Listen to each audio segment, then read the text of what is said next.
ஆண்டவர் இயேசு கிறிஸ்துவுக்குள் எனக்கு அருமையானவர்களே, நம் ஆண்டவர் இயேசு கிறிஸ்துவின் நாமத்தினால் உங்கள் அனைவரையும் வாழ்த்தி வரவேற்கிறேன். பிரியமானவர்களே, நாம் மிகுதியான சொற்களை அடுக்கிக் கொண்டே போவதனால் கடவுளிடமிருந்து எந்த வரத்தையும் பெற்றுவிட முடியாது.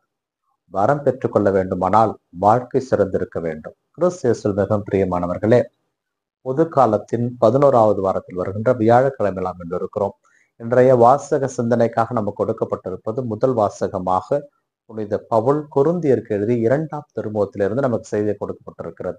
நற்செய்தி வாசமாக மத்தேயு நற்செய்தியிலிருந்து செய்தி கொடுக்கப்பட்டிருக்கிறது. இதிலே புனித பவுல் கொரிந்திய திருச்சபையை பார்த்து சொல்வது இதுதான்: நான் பலவீனன், அறிவில்லாதவன் தான், பொறுத்து கொள்ளுங்கள்.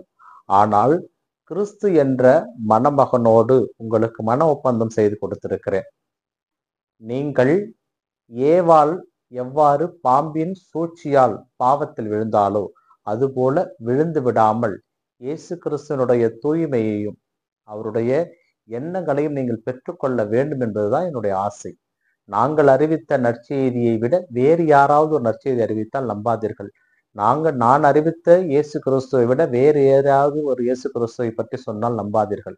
நான் அறிவித்த தூய ஆவியை விட வேறு யாராவது ஒரு தூய ஆவி குறித்து உங்களிடம் சொன்னால் நம்பாதீர்கள். ஏனென்றால் நான் உங்களுக்கு உண்மை கடவுளை அறிவித்திருக்கிறேன் என்று புனித பவுல் கொரிந்திய திருவை கூறுகிறார். ஏனென்றால் சில நேரங்களிலே உண்மையை அறிவிக்கின்ற பொழுதுதான் ஏற்றுக்கொள்வதற்கு நாம் அநேக நேரத்திலே தயங்குவோம். இன்று பொய் தான் உலகத்தை ஆண்டு கொண்டிருக்கிறது. பொய் சொல்கின்றவனை தான் இந்த உலகம் நம்புகிறது. பொய்யை மட்டும்தான் உலகம் ஏற்றுக்கொண்டிருக்கிறது. காசு வாங்கி கொண்டு நடிக்கின்றவனை தலைவனாக ஏற்றுக்கொண்டிருக்கிறது. அவன் சொல்கின்றவற்றை அப்படியே பெற்றுக்கொண்டிருக்கிறது. ஆனால் ஒரு தலைவன், உத்தம தலைவன், நமக்காக மரித்து உயிர்த்து நம்மோடு வாழ்ந்து கொண்டிருக்கின்ற அவர் நம்மிடமிருந்து எதையும் எதிர்பார்க்கவில்லை. ஆனால் அவரை நாம் ஏற்றுக்கொள்ள நாம் அஞ்சுகிறோம். ஏனென்றால் உண்மை அவர்தான் உண்மை, அவர்தான் வழி, அவர்தான் வாழ்வு. அந்த இயேசு கிறிஸ்துனுடைய பிள்ளையாக வாழத்தான் புனித பவுல் நமக்கு அழைப்பு விடுக்கிறார். நற்செய்தி வாசகத்திலே இயேசு கிறிஸ்து சொல்லுவார், மிகுதியான சொற்களை நாம் அடுக்கிக் கொண்டே போவதனால் நம்முடைய ஜெபங்கள் கேட்டுவிடும் என்று நாம் நினைக்க கூடாது. நாம் இறைவனிடம் கேட்கின்ற பொழுது இறைவனுடைய காதில் விழும்படி நம்முடைய வாழ்வால் வாழ்ந்து காட்ட வேண்டும். அதற்கு இயேசு கிறிஸ்து ஒரு வழியை காட்டுகிறார். இறைவனிடம் எப்படி ஜெபிக்க வேண்டும் என்று சொல்லுகிறார்.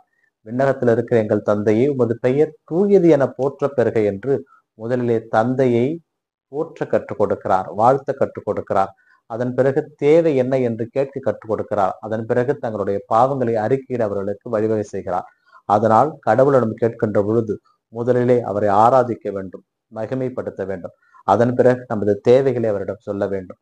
அதன் பிறகு கடவுளுக்கு எதிராக நாம் செய்த குற்றங்களை அவரிடம் சொல்லி அதற்காக மன்னிப்பு கேட்க வேண்டும். இதை செய்வோமானால் கடவுள் நமக்கு அருளையும் ஆசிரியம் கொடுக்க காத்து கொண்டிருக்கிறார். இந்த நாள் உங்களுக்கு இனிய நாளாக அமையட்டும். இறைவன் இயேசு என்றென்று வாழ்த்து பெறுவாராக. ஆமேன்.